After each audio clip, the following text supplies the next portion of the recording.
Let's take a look at the vote swings.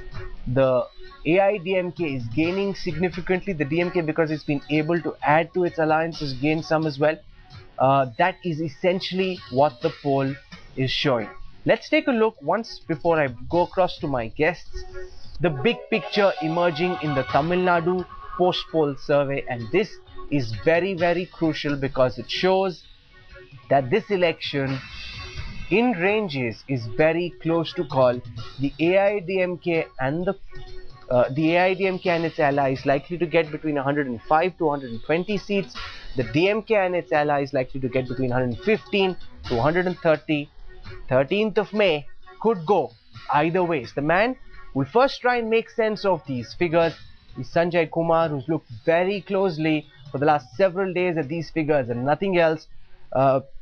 Professor Kumar, if we looked at the opinion polls that were conducted prior to the 13th of April, they seem to indicate that Jayalalitha was winning hands down. Explain to our viewers this evening what has changed in the 20-30 days of campaigning and why has DMK been able to recover so much lost ground?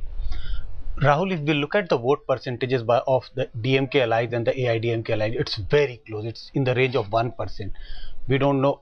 We are still not very sure whether AIDMK will surge ahead of DMK allies when it comes to the seats. But one thing is very clear. It's a very, very close election. Very, very close election.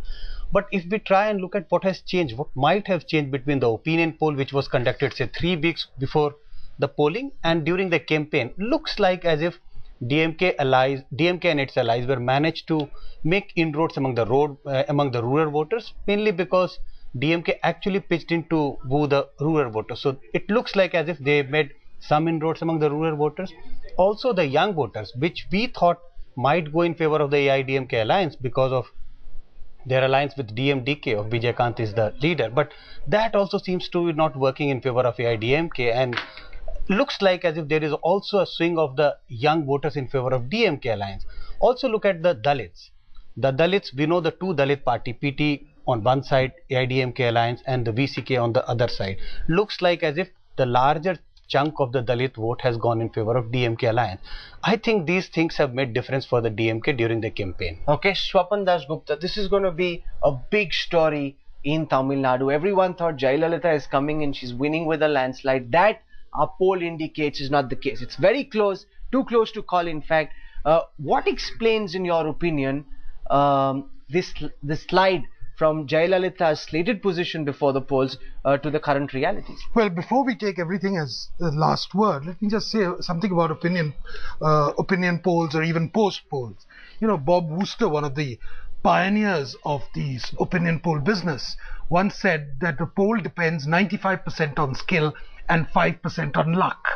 Now here it's too narrow, and there is a luck factor which is really should work in favor of somebody or the other. Now what has happened between the opinion poll, which was taken about a month or 5 weeks ago, is that there's been a shift of 2%. Now 2% falls within the margin of error, but it's a negligible shift. Now there are two possible things which could have happened. One is, as Sanjay rightly pointed out, there was a certain shift of certain social constituencies in favor of the DMK. But I think far more important probably is the question which we have to talk about, is the question of wasted majorities.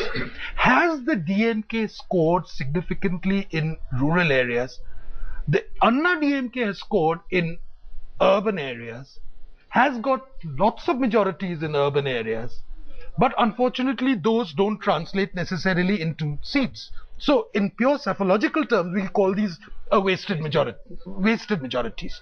So that's a possibility which could have happened.